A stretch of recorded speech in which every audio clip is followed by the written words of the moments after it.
Welcome back to Sunday Vibes, one and all. We're back in the Rookery Pub on Clapham Common on this Good Friday. Well, not literally Good Friday, but it's a nice Friday. Weather's not amazing. How are you boys? Good? Yeah, all good, man. How are you? Yeah, not too bad. Like the shirt today, Dukes. Thank you very much. Can we play a game of real or fake in the comments below? Before Doogie reveals, let us know in the comments right now. 3, 2, 1. Think fake. Think fake. Yeah. I thought so. Another one for the bag. Yeah. I thought it might be. It's the bit of sleeve here. The distance of that black bit up to the stripes. It's large. very peely as well. Is it a peeler? That's the real issue. That's Why the don't you telltale know sign. whether it's real or fake? Where did you get it? I got it off the internet. Okay. Yeah. Okay, just like the internet. The internet. Football shirts are us. I wrote to the internet and they sent me this back. Okay. And also we've yet again got the mic stand with no stand. Or just the mic with no People stand, don't I like should that, say. yeah. People get really frustrated about that. What's happened, I'll do a little bit exclusive explainer, is this thing has got jammed. We cannot actually put the mic on the stand. Why are you doing this? Why are you doing this explanation? Because people genuinely They get do annoyed get about across. this. I think Honestly, what the people- comments I think you are look quite consistently rockstar. about that. I think what people should know is that we have always tried to improve the production values, but the person who's really anti-production values is Chris Hammond. Yeah, Chris Chris is won't always have like- it. Chris, can we get these mic? No, you're not He's getting like, them no, right. it doesn't matter how it looks, guys. It doesn't matter. I Let's just agree. get on with it. Very, very substandard. And talking of getting on with it, let's get on with the football chat, shall we? Because there was loads of questions sent in this week, and we've picked an extremely negative one. I don't know why, but they usually do the most Negative clicks, vibes. don't they? Ghost4928 said, now that we are nearly a third of the way through the season, how would you evaluate some of the business done by clubs so far this summer transfer window? And we've kind of twisted that into, which is just nothing of the type. Basically, what's the biggest mistake a club has made this summer? Because we've spoken quite positively on We Need to Talk this week. I kind of reviewed all of the summer transfer business. So we're going to be looking more at the biggest mistakes clubs made, maybe in the summer or at the start of the season. Does anybody have a name or a player or a manager they want to bring to the table? Well, I think we've got to start with Paul Pogba, because the situation is ticking over once again. Mino Raiola's doing his usual chipping away. Every international break. Every international break has a chat, and he's just on his hamstring as well. You probably know the severity of that better than I do. I'm not sure his hamstring or his thigh, actually. It might be his quad, somewhere in his upper leg. It looks So that's pretty probably a painful. month out, He was isn't limping it? away. But it's bad, yeah. I think he's out until the new year. Yeah. So It's, not great. It's a difficult situation. He started the season in sublime form, playing on the left of that front three, then got sort of moved back into the middle, had a really poor game, and then got sent off against Liverpool as well. Didn't really feature in the 2 Champions League games against Atalanta, but he's still got 7 assists so far this season. Admittedly, 4 of those came in the same game against Leeds, which was a phenomenal performance. But I don't know why, when you found Pogba playing the best form of his career, well, career at Man United maybe, at least for a few years. I'm sort of backtracking on that as soon as I said it. Anyway, best form for quite a while. On the left wing, did Ollie move him back in? Because we signed Ronaldo, mate.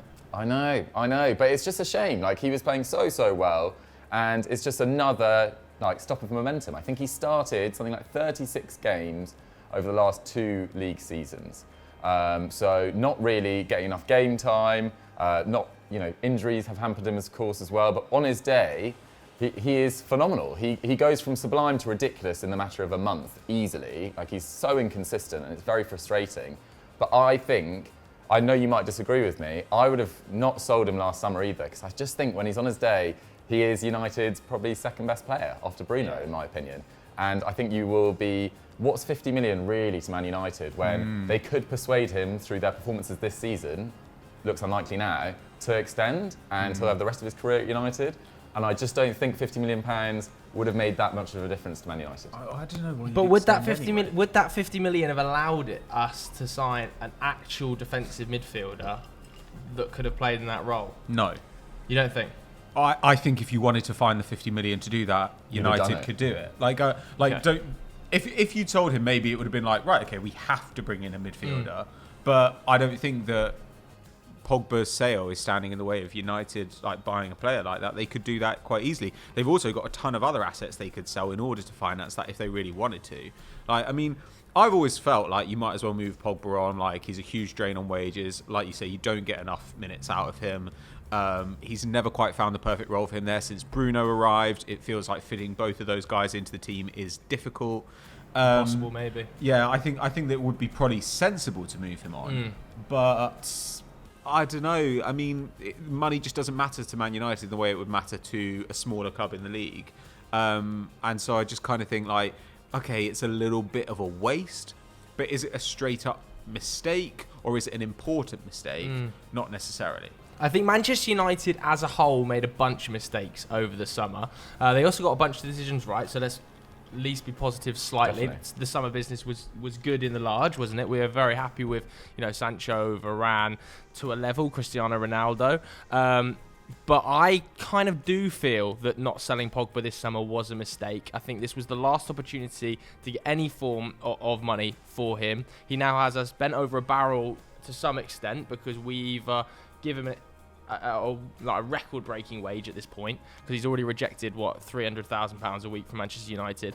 Or we let him go for free. And it's less to do with the money, I think, for Manchester United, and more to do with just how much that highlights how poorly run we are. To sign a player back for £90 million from letting him leave for free from the academy and then letting him leave for free again, I think is almost like a sackable offence for whoever has been in charge of that period. And I know Ed Woodward is leaving anyway, so it doesn't have a huge bearing, but that's laughable. That is laughable. That's all, like, at the time, I think a record fee for a Premier League player, obviously it's been eclipsed now, but when he joined Man United again, I think it was in 2016, there was so much hope about that move, and then to let him go for free 5 years later. And I even think I was reading an Athletic article where Pogba was willing to sign a new contract last year. Either sign the new get him to sign the new deal, or sell him then. Like that, sure. The lack of actual decision making is a mistake there. I think less than, like you said, United probably don't need the £50 million, and at worst, it's kind of like it's a bit of a shame to lose him. But really, in terms of like optics, it's a pretty much a disaster. And I think the other player that I want to talk about being a bigger mistake not selling is Jesse Lingard. Yeah, I'm on board with this one. And I think this is a mistake made from both sides. Man United had to sell Jesse Lingard and take that fee in the summer. They must have been aware with the recruitment and the quality of attackers they've got in forward areas that Jesse Lingard was going to be at best a rotation option, at worst not get any minutes.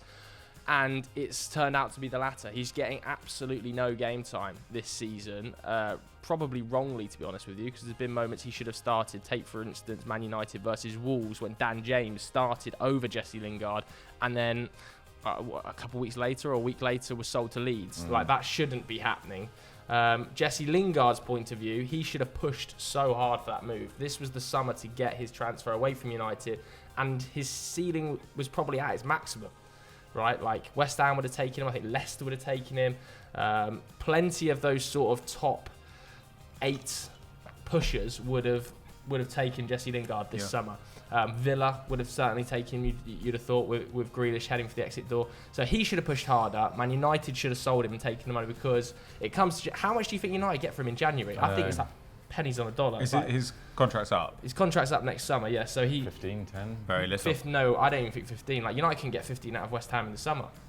Like, they wouldn't even pay 15 to 20. I think United looking like 5 million in January. I thought in the summer they rejected like 25 million. Is that not right? I think United wanted 25, and West Ham just were like, look, we're not going to pay 25.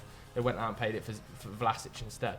But it is classic Man United. You're a club run by businessmen who don't know how to do business at all. Like, it's incredible, isn't it? He was like at the perfect age to sell him. His profile had just increased. Like, he was back in the England squad. He was playing so well. It was just an easy way of getting money. And I wouldn't blame it on Lingard, to be honest. He was promised game time by Ollie, which is what the reports say this week. Hasn't been given it at all, and doesn't fit anywhere in that side either. Like, I can't really see where it would have even potentially worked hypothetically.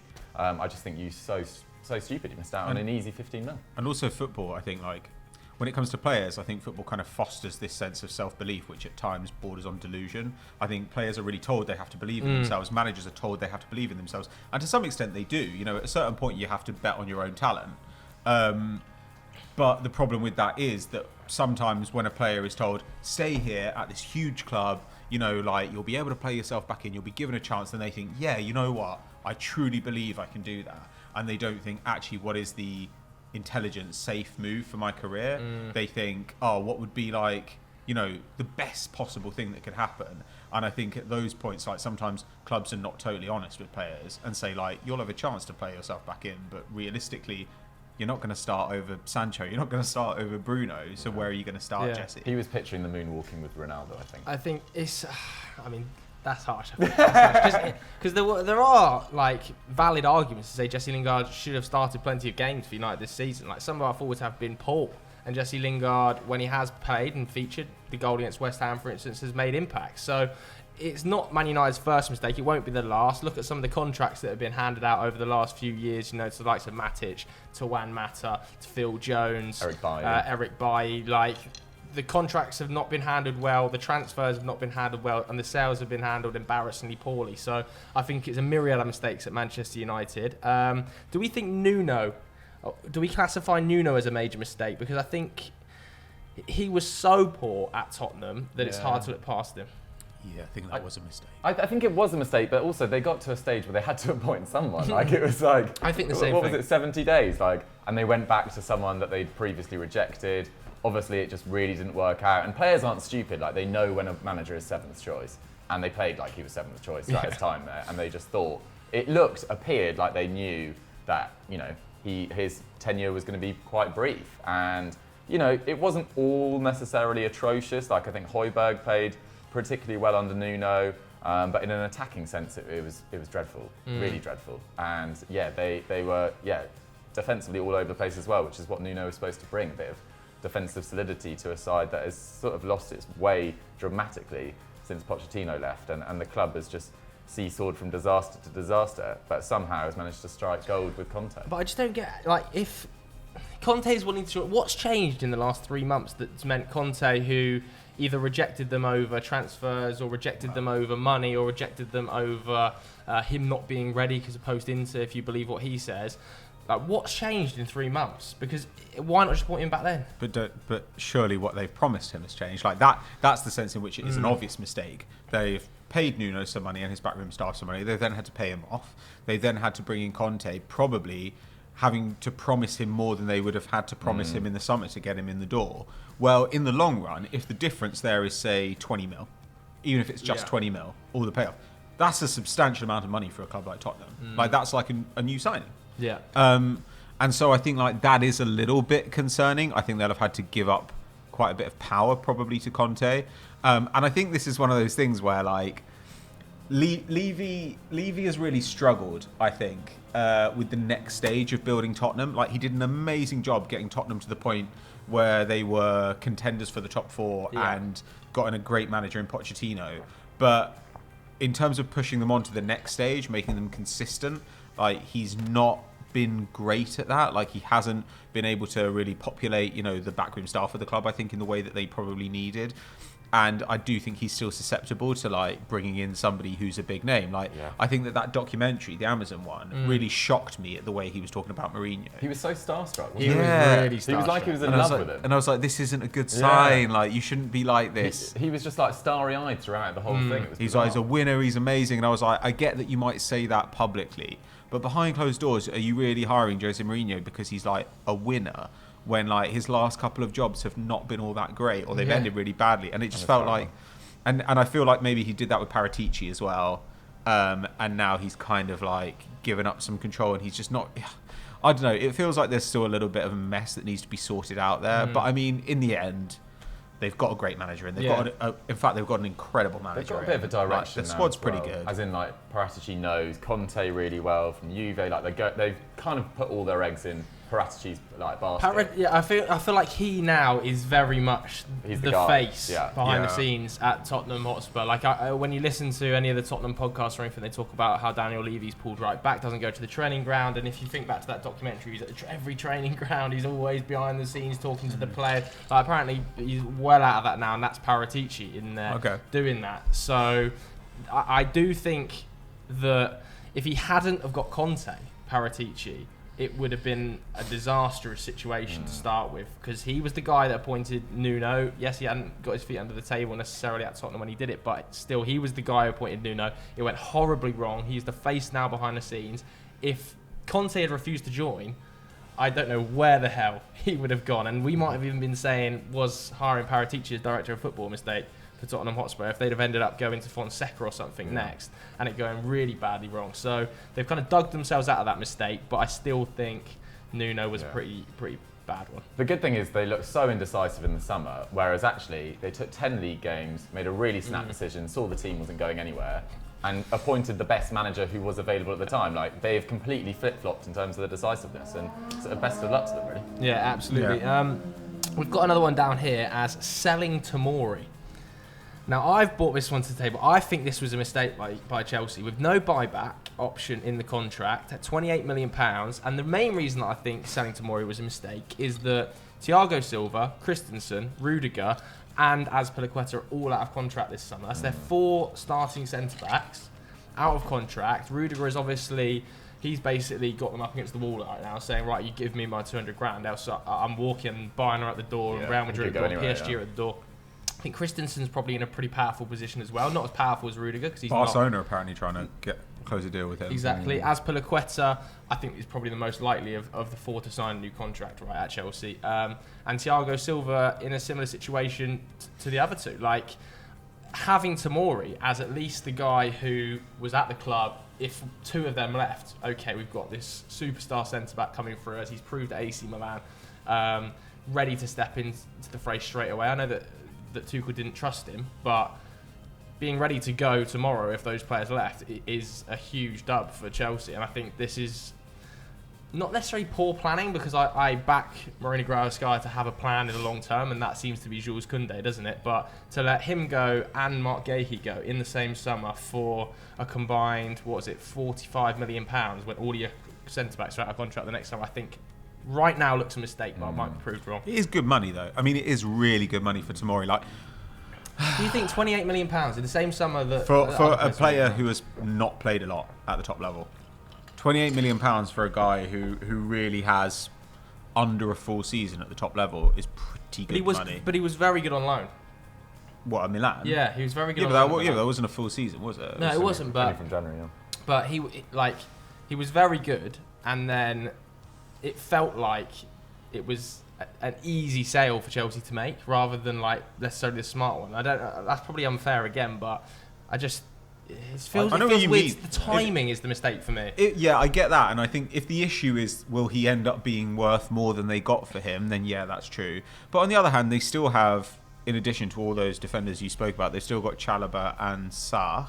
Yeah. I do think Aspi will probably sign a new contract. I can imagine them re-upping Thiago Silva for another year. Yeah, so can I. And then if they get Koundé, you're kind of like, oh, okay, this is a perfectly decent core of centre back. So I mean, it's maybe not ideal, especially because he's homegrown. But I don't know. I think £28 million is a really hefty amount of money. Yeah, and I'd probably take it. It's a bit opportunistic, isn't it, from Chelsea? Like, they've seen the fee there and thought, okay, we can take that £28 million, stick that towards Koundé. Because also, is he in your best 11 necessarily? Because he's clearly not in Tuchel's. But and if he'd stayed this year and he hadn't got enough minutes, then he'd have been able to walk further down the road or go for less money next summer. It's interesting though, because I wonder whether, because it was Frank Lampard that loaned them out, and then Tuchel came in in February, I think, was it? Or January. Anyway, so he'd already gone. And I wonder whether Tuchel would have made that call. And then they had that option, as you say, of £30 million. Maybe Mourinho was like, this will help go towards Romelu Lukaku or whatever. And Tuchel just sort of weighed it up. Sometimes you do that. Sometimes you want a player at your club, but you just see the money. I think they'll get Christensen to extend as well. He's on absolutely peanuts at the moment, I read. I think he's on less than 80k, which is obviously a ridiculous amount of money for a normal human being. But for someone who's performed really, really well over the last 6 months in particular, I think Christensen probably deserves a bit more. So, yeah, if they pull their finger out with Christensen, give him a bit more cash, I think Rudiger might well leave, actually. I think Rudiger will probably go. Whereas he's probably the only one of those. I think that's a big old loss to Tuchel, because he's a vital component to that system, loves him that as well. structure. He wants him at PSG before that. And when he steps out into that sort of defensive midfield areas on that left side of centre, I think it's he loves a hard player dribble. to replace. Yeah. It's a hard player to replace, but then it's Chelsea, and Mourinho very rarely gets it wrong in the market. And there are other options. So, Rudiger's going to go on a free next summer. Well, if you're looking for a left-sided centre-back, you've got Romagnoli, who's available on a free transfer next summer.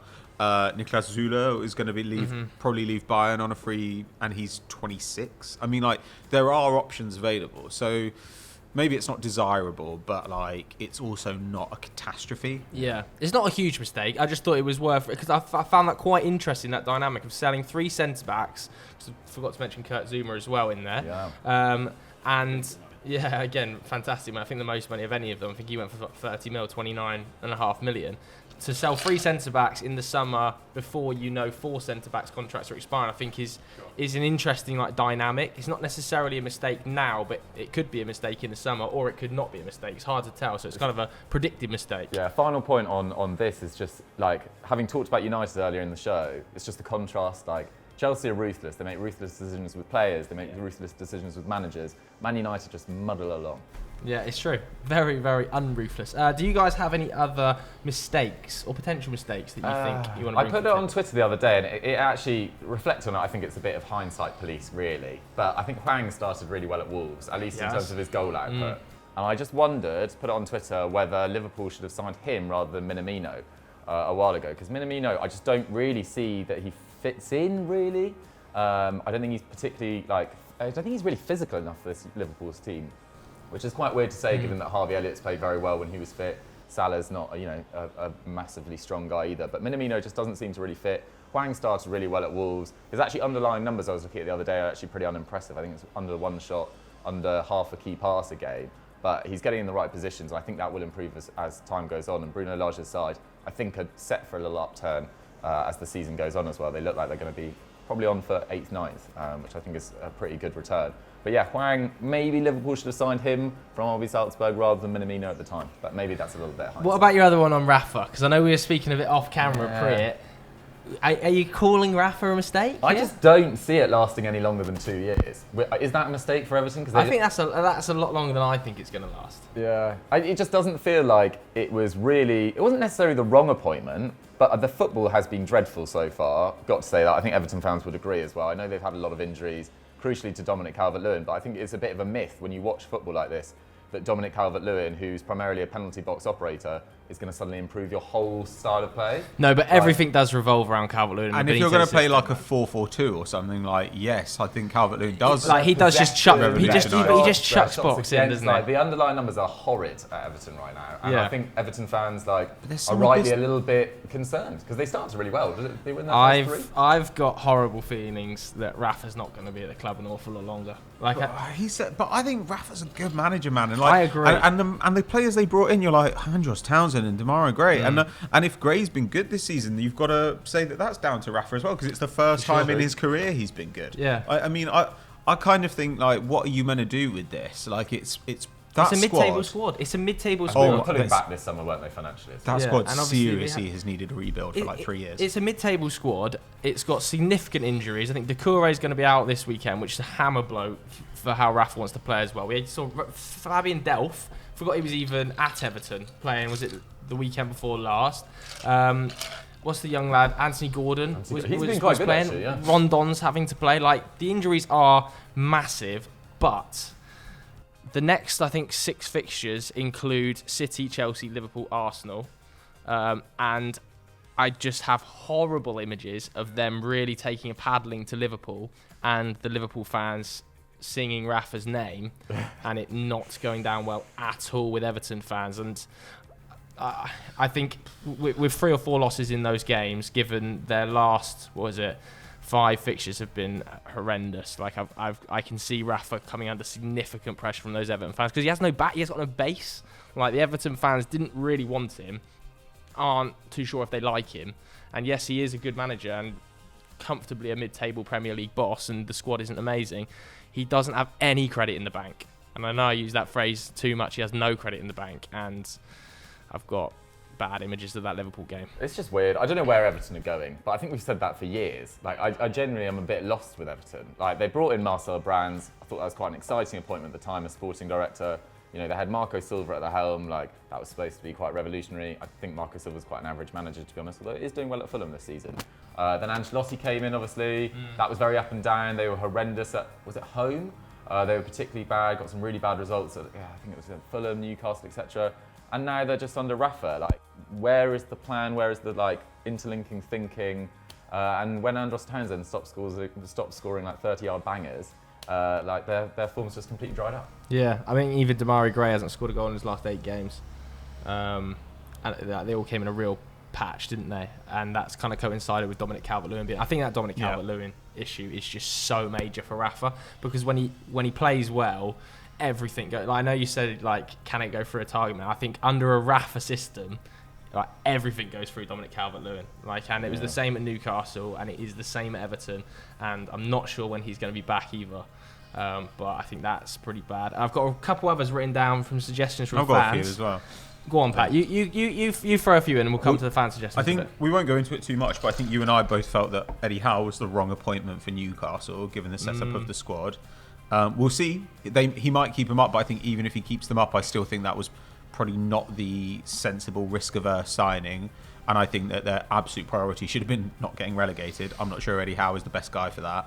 Yeah, I think they should have got a defensive operator in. I agree. I think so. I mean, like, yeah, as I think you said last time, like, they would have liked to have hired Rafa Benitez. Like, he'd have been perfect. Yeah. He would have been perfect manager. But I didn't really like that. I think that Allegri going back to Juventus. I think it frustrates me, because I just think, like, Serie A is evolving really, really quickly. Like, this idea of it as a defensive league is gone, or the idea persists, but the reality is very different.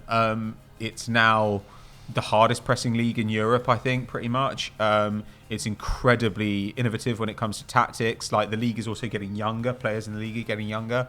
And while clubs like Milan, who have really built a young squad for the future, and Napoli, who've kind of done a similar thing, are taking a step forward, Juve just seem to want to retreat into the past. Yeah, Juve are kind of like, let's go and get like our old man, let's get the gang back together, and we'll do it like we always did. And he's come in, and you were getting diminishing returns out of Allegri in his last few years at Juve anyway. The defence was declining as the defenders aged, and he's shown an inability to move on. And I don't think he's going to be someone who's like, right, we're going to rip this up and start again. He's not the right manager for that. Like, so I just think Juve, I just think they're a bit cowardly. I think, like, what they did this summer was a bit cowardly. They were like, who's a safe pair of hands? But they didn't actually think, is it safe or is it just known?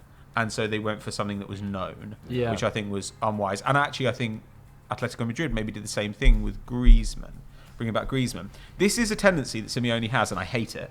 Like, he brought back Felipe Luis, that was fine. He brought back Diego Costa, that was horrible. He brought back Fernando Torres, that was feel good, it was okay. He brought back Yannick Ferreira Carrasco, who's been pretty good. Yeah.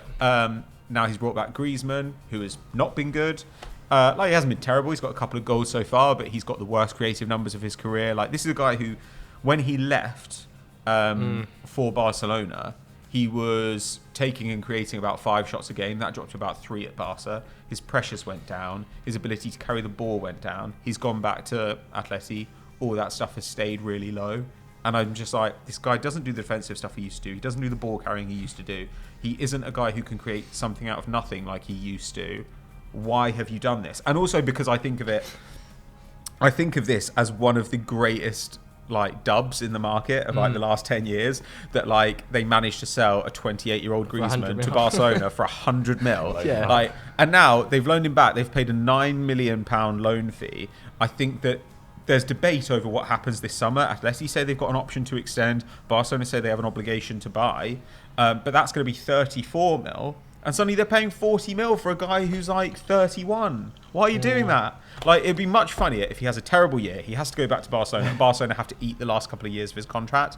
But I just don't know why they've done it. I think they are a perfect example of a club who's just like, go and do something else. Go and sign a new player. But I feel like, I don't know, maybe the Lamar thing has just left, like, a permanent, like, trauma at Atletico Madrid, where they're like, well, we can't try and sign a new player. Like, we did that before. It was a fucking disaster. So all we'll do is sign guys that we know. Like, it's just, I don't know, just buy a new player. A good shout. Buy a new player. Go and get Pepe off Arsenal or something for a pittance. He'd probably be actually amazing under Simeone. I think he'd fit really well. But just do something original. I also think Allegri's a great shout. Like, that is just like it's no imagination behind that, is that? And I do think it's going to cost them in the long run. You know, if the likes of Kulusevski leave, like, that is going to hit him going to Spurs, and Arsenal as well. And the fee is not that big that, like, people are talking about with a player like Kulusevski, and a year ago or 18 months ago, people were like, this is the next superstar coming out of Serie A, and we're going to see him potentially leave for pennies on the dollar yet again, and that will be on Allegri's head. Yeah. Even if Allegri leaves in 6 months and Kulusevski leaves 6 months later, it will still be on Allegri's head because he's not giving him the game time and he's not giving him the confidence to play. Yeah, it's going to. I think De Ligt has also talked about leaving as well, which I know he hasn't been phenomenal at Juve. I think he's been a lot better than people think, but he hasn't been like as good as people thought he was going to be. But still, you don't want to let De Ligt leave. Like, that is a potential centre back for the next 10 years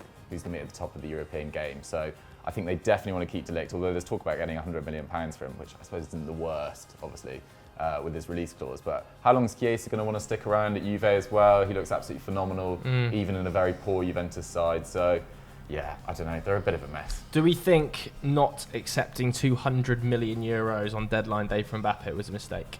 Yes. That's an enormous amount of money, isn't it? It's funny though. Even for PSG. That is such a power move. Perez, it's just like, we don't care. We're going to keep him. We don't. Perez has been running his mouth again, hasn't he? It's just so clear that they're not running a football club.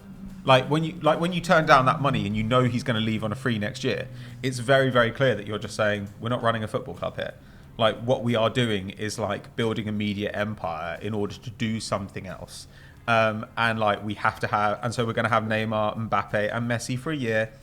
And then Mbappe's going to leave for free, and it's just tough luck. Yeah. Like, it's not really a football operation. Like PSG. I do feel sorry for Poch. Like, I know that he's like, PSG fans obviously hammer him and that, but funny. How do you actually get Messi, Neymar, and Mbappe to like press coherently or like give out any sort of defensive output? Like, all the work in the world on the training ground, I just don't think it's possible. Whenever I've watched them, it looks like that. But you actually wrote quite an interesting script the other day about, was it you? About Pochettino not actually being, about their pressing not being as bad as people think. Yeah, the pressing has basically been like what you'd expect it to be, you know, and people say, oh, well, you know, they couldn't get on the ball against Man City. They're rubbish against Man City, you know, despite winning. They were kind of rubbish in that game. I thought Man City deserved actually not just to get something out of that game, but probably to win.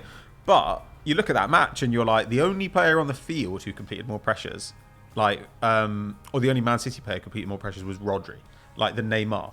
Neymar completed like 20 pressures in that game. Like, it's funny because like when they're not trying, it is hilarious how little they're trying. It's so obvious. You know, they're just walking. Yeah. But you know, like, you can probably still work something out that way. Like, there are managers who've worked like that and had some success. Like AVB had some success like that. Mourinho did at certain points where you're basically like, these guys attack, everyone else defends. Yeah. You know, so he's trying it, isn't he, with Herrera and Gay? Yeah, like, I think you could do a 3-4-3 and say the front three attack plus Hakimi, everybody else defends, nobody crosses the halfway line, like, and that's fine. And you just like ping balls to them all day, and you're like, let the attackers like do something. And when you've got those attackers, you're like, they probably like that's as good.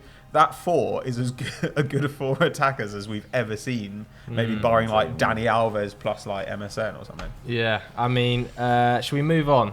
Sure. Should we move on to some quick fire questions, because we've spoken quite heavily about mistakes. Let us know your club's biggest mistake in the comments below, as well as Doogie's fake or real shirt question. The first one came in from Ben Ashy _66, who says, would Pickford to Spurs be a good move? Is this in the? Has that been talked about? Is this being talked about? Is this being? Has this actually been reported, or has Ben just made this up? Who cares, man? Either way, would it? Well, they brought in Galini in the summer. Wasn't that their plan, that he's going to? He's only on loan though. He's eventually going to replace Larry. Is that the idea? I don't know. Maybe that's just a backup. Yeah, because they lost Joe Hart and Gazzaniga. Did Gazzaniga leave as well? Not really sure about the backup situation at Spurs. I think he did. I don't think Pickford is good enough for Spurs, to be honest, or good enough for where they want to go. I think they could get better keepers than Pickford. There's lots of talk that Jan Oblak's really unhappy at Atletico. I'm not suggesting he go to Spurs, but Duke just come out swinging. That would be amazing. And also a guy I really like is Thomas Strakosha as well, who doesn't play at Lazio anymore. He was really good a few years ago. He's linked to someone whack at the moment. Is he linked to Newcastle at the moment? Yeah, it's really like, where the fuck's that come from? I think he'd be quite good for Spurs. There's been some great goalkeeper recruitment over the last few years in the Premier League. Like Ilan Millier, I think was a really good pickup. I actually think Jose Sarr at Wolves has been very solid. Edouard Mendy at Chelsea. Sanchez at Brighton. Yeah, Robert Sanchez. There's definitely room for goalkeeper identification at the moment out there. There's clearly recruiters that are doing a really good job of identifying excellent goalkeepers in the Premier League, and I think there's smarter moves to be made than spending 50 or 60 million. You could get Dean Henderson on loan or something. His contract, exactly. Is his contract running down or something? I don't think so. I mean, well then I don't get why anyone would target him. Everton are like the worst kind of club to buy from. Yeah. Like when they signed Richarlison, I remember I think I said at the time, this is stupid. Because Richarlison will never get out of there unless he becomes like £100 million player. Because to get a player out of a club like Everton, they're like, you have to pay us an absolute fortune. They turned down loads from Barcelona for Richarlison. Yeah, but and Calvert-Lewin would be like 90, wouldn't it? Yeah, you have to pay us an absolute fortune to do it, and that means that you have to turn it. Like when they're paying 40 mil, they're like, you're going to have to turn into one of the best 20 players in the world probably to get out of there. Yeah. They're a nightmare. So like, Jordan Pickford is just like. Is he better than league average? He's like, all right. He's an all right keeper. Yeah. Like, I completely agree. Like, Dean Henderson seems to be like absolutely furious. Can't get again. Another player whose value has absolutely tanked. Like in the last couple of years, despite having plenty of talent. Like, really nice. Like, go and get him. Even like get Leno off Arsenal or something. Like, who cares? Like, there are plenty of good keepers out there, and I really think actually the importance of the keeper position is massively overrated. I think I think you need a good keeper, but unless the keeper is like the last remaining position of need in your squad, I don't think you should be spending like a huge sum of money on a keeper. I think the guys who you've mentioned are an indication that actually you can spend under probably 15 mil and get somebody who's good enough. Yeah. Areola's on the bench at West Ham as well. Yeah, I mean, Keylor Navas is still battling out with Donnarumma at PSG, so where's that going to end? I can't believe that we just take it as normal that his name is Areola. The next one is perfect design for you, Pat, from Elliot W76. Can Arsenal become serious title contenders again under Arteta? Yes, they can do. Like, just because I think the squad's so young. Okay. I think that if they keep this squad together, they add a really good striker probably in the next summer, because that is really the big position of need, I think, and a central midfielder. Then you kind of look at it and you're like, there are no major pieces really needed here. There are a bunch of youngsters who look like becoming stars. I mean, Saka has taken a big step forward this season, like in terms of, I looked at it the other day and he's 7th in the league for shot creating actions a game, 4.7 a game. The guys ahead of him are Dama Traore, but then it's like De Bruyne, Bruno Fernandes. Yeah. Like it's those kinds of Grealish. It's superstars. Those kinds of players, like superstars, and he is 20. So I look at them and I think, this is like there are lots of young players here. They're actually quite experienced as young players go. It may well be that we get to the point in a couple of years where we're like, a bunch of these guys are stars and the team is not contending and they should be, in which case that's an okay position to be in. Arsenal can sack Arteta and move on. Yeah. But I think that they're certainly headed in the right direction, and I'd say that as of 2021 they're headed in the right direction, and I think that's this year's the first year we've been able to say that since Wenger left. Yeah, I think the biggest problem is just that like Pep, Klopp and Tuchel are in the league. Like, that not for long. And hopefully from Arsenal's perspective. And Liverpool are near the end of a cycle. Yeah, Chelsea are going to lose some really important parts. But I just think that those three are so elite in terms of their coaching that it really does take like almost a miracle to break through into like that territory of being able to beat Pep Guardiola at his own game. Like, but City are a bit of a special case there. But like Liverpool, their front three are all 29. And this season, like in matches recently, when they've had some key midfielders out, they've looked porous. Vulnerable. But like you've got Van Dijk, who will probably like last quite a bit longer because he's so fast for his position, and he's a centre back. Yeah. But like those three attackers are not going to be at this level for very much longer. And I don't know. In the case of someone like Salah, similar thing. Like he's very fast, which means that probably when he loses a step, he will continue to be really quite fast, and it won't be as much of an issue. But they're going to have to turn over that front line. That's a big deal. Chelsea are going to lose Conte. That's a big deal. Like, and the entire defensive line is going to roll over, as you've been saying. And then comes Declan Rice. This is where like the big money are. Yeah, but you have to do that, and then you have to kind of like develop it. So I'm not saying I don't think Arsenal are probably going to win a title, but I do think that like 2024, 2025, if they can keep that squad together and they've added the important pieces they need to add, which really only one or two, you would say there's no reason that this team couldn't contend. Yeah. It's not like they're currently building around like Harry Kane, who is coming to the end of his time as an elite player. I don't know, maybe. Maybe. Okay, the next one then. We'll rattle these last couple. Iceman 1203. Thoughts on Dani Alves' return to Barca as well as Iniesta's claims? There's talk about Iniesta coming back. Oh, who cares? Not as a player. I think it is as a player. Jesus Christ. Yeah. Laporta wants to get the gang back together. Dani Alves has come in, he's wearing his flip-flops for his press conference. And then he took him off. Yeah. What do you think of the Dani Alves one? I'm not too bothered, to be honest. Who cares, yeah. I think Serginho Desta's got a little bit of work to do, but I think he's only 20, give him time. Sergio Roberto's a right-back's just always been quite limited. Dani Alves... But he's been playing for the last 2 years now as a number 10. So is he actually going to come in I think he's going to come in as a right-back.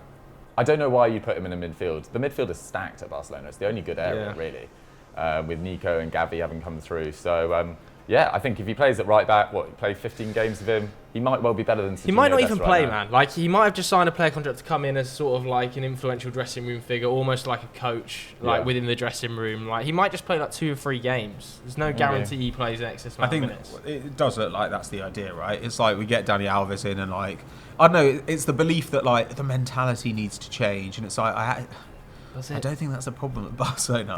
I think the squad is it has good players, but but also you look at it and you're is Jordi Alba not an influential voice in the dressing room? Is PK not? Busquets? At this point, is Busquets not? Is Ter Stegen not quite a significant player for them at this himself? Point? Exactly. You're it's not like those voices don't exist around the club. Yeah. I have no issue with it because it's not going to really cost them anything. But it's €1 a week, so it will cost them. Yeah, but €1 a week. £84 million buyout clause in his contract. 52 euros a year though, so. Fair money going out the door on Dani Alves. I mean, it's just classic Barcelona bullshit. I hate Barcelona, man. They're so boring. It's so nuts. All right, let's do one final one then. This is kind of a personal one as well, I guess. We'll wrap it all in. What other football podcast do you recommend other than Extra Time?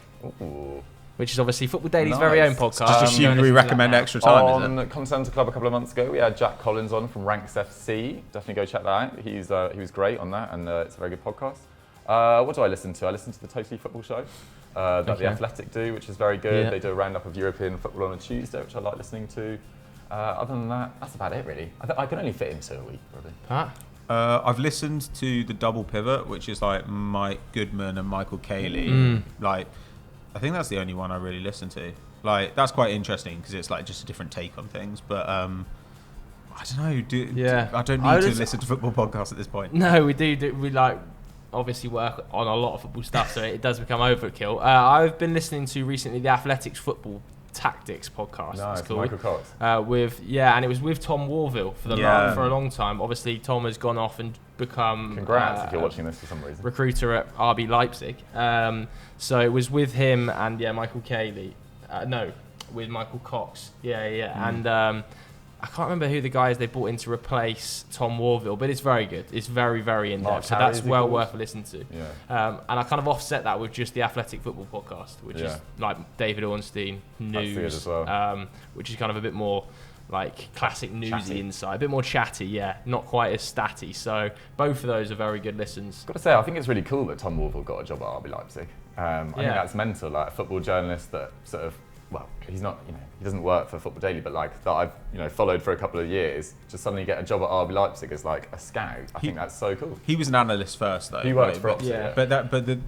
But that's actually quite interesting because when I started at Football Daily, I'd just written a couple of articles for an online football magazine, and that football magazine was started by a bunch of guys who just graduated from Durham. One of them was Tom Warville. And what could have been? Pat could have been at RB Leipzig on Sunday night. And so the guys who I did that with then, I wrote these couple of articles, and Tom Warville is now at RB Leipzig, and one of the other guys is an analyst for AC Milan. And Pat, they're really successful. And here I am on a Friday. Who's the real winner? With a mic with no stand. Actually, who needs Milan? Actually, somebody sent me the other day a link to me on famous birthdays or whatever it's called. We've talked about it before. And apparently my net worth is between $1 and $5 million. Jeez, so absolutely suck 1,000 dicks, Tom Warville. I've got so much money. Sensational. We're just going to finish then with our top comments of the week. Of course, you guys have been leaving your comments on videos throughout the week to be read out. Danny Mason says, Mitro hasn't failed in the Premier League. I believe this is talking about players that didn't step up well from the Championship.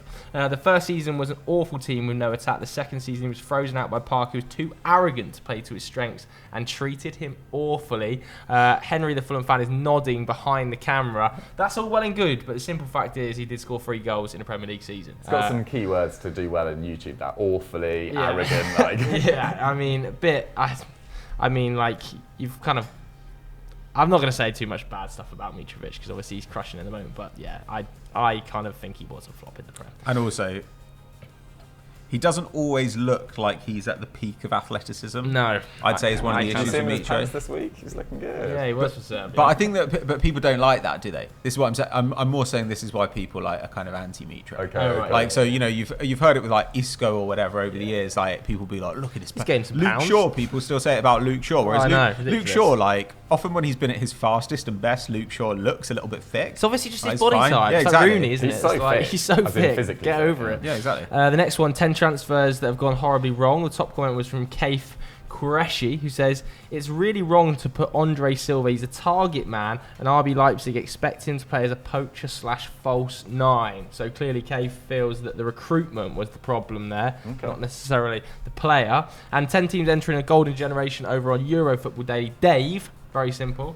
Hope it is, Santan, says, let's not even pretend that Ajax are going to keep hold of their young stars when they perform this well. It's not going to happen. They'll be up and down the European ladder as their talent comes and goes for the rest of time. Drop back down to reality with Dave. But that's fine. That's fine. Ajax will absolutely take that because, they're doing really well and they earn lots of money off of those sales. So that is the end of Sunday Vibes for yet another week. Dukes, anything you want to plug? Yes. Why don't you go to Euro Football Daily and check out Continental Club? We're back in the East Dulwich Tavern in East Dulwich, and we're talking about breakout stars of the season so far, where we talked Gavardio, Gavi, and many others. Yeah. Pato? Podcast this week, did you do one? I did not do the podcast this week. There's this Golden Generation script. That's doing really well. What else have we got coming out? I'm not sure actually. I'm doing something with Mike Atkins at the moment on players who are crushing it in shit leagues. That is a working title. But it is kind of interesting because when I was looking at Dani Alves for players going back to former clubs, which is something else that I was working on, I was just like, Jesus, his numbers have been hilarious in Brazil. So it's actually quite fun, I think, when you see just look up Santi Cazorla's numbers recently. Yeah, they're ridiculous. And Hulk is crushing Brazil again. Okay, fantastic. So go and watch those things, guys. Thanks very much for watching, everybody. See you now. Bye. Bye.